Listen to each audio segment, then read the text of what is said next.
Hello friends, good day! Kumusta po kayo?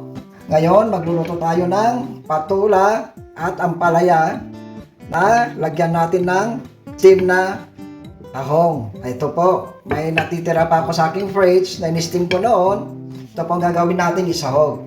Tara, samahan niyo ako, magluto tayo sa aking munting kusina. Ito po, prepared na lahat ng ating mga ingredients. Yan o, kamatis, bawang sibuyas at luya. Yan, pati sa ating panimpla, patula at ampalaya, at yung na-steam natin na tahong. Tara, let's start cooking. Sa ating wok o kawali, maglagay na po tayo ng olive oil.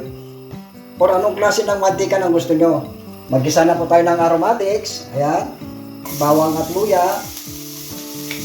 Basic na luto lang po to. Ginisang tahong na may patula at ampalaya. Ayan po. Isulda po natin ang ating sibuyas. Igisa po lang natin hanggang lumabas po ang kanyang natural aroma. Pag translucent na po ang ating mga aromatics, isulod na po natin ang ating kamatis. Ayan. Maglagay lang ako ng konting asin. Ayan. Ilagay na po natin ang ating ampalaya, ang siling verde. Ilagay na rin natin itong tahong nating na na-steam o napakuluan. Ayan. Mix lang natin.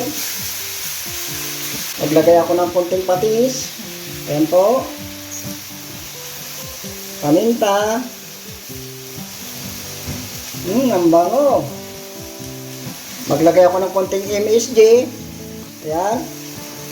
Bahala na kayo kung gusto kong lagyan o hindi. Optional lang po ang MSG. Ilagay na rin po ng ating patula. Pag kumukulo na po siya, maglagay po tayo ng konting tubig. Kunti lang po. Ayan. Ayan po. Lutuin lang ito natin ng mga 3 minutes. Huwag natin i-overcook mga gulay niya. Para nandun pa rin ang freshness niya. Tingnan po lang natin.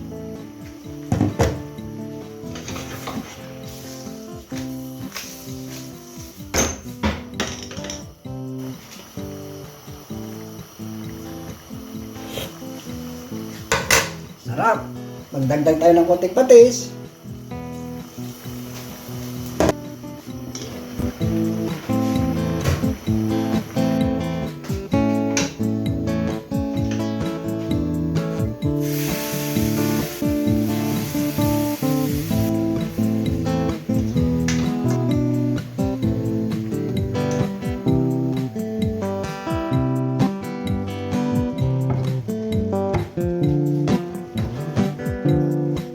Luto na po ang ating ginisang tahong with ampalaya.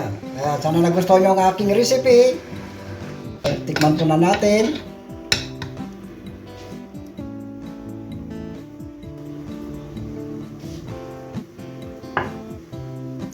Sarap! Labi kaayo. Salamat sa panonood kaibigan. Hanggang sa muli. God bless po sa inyo.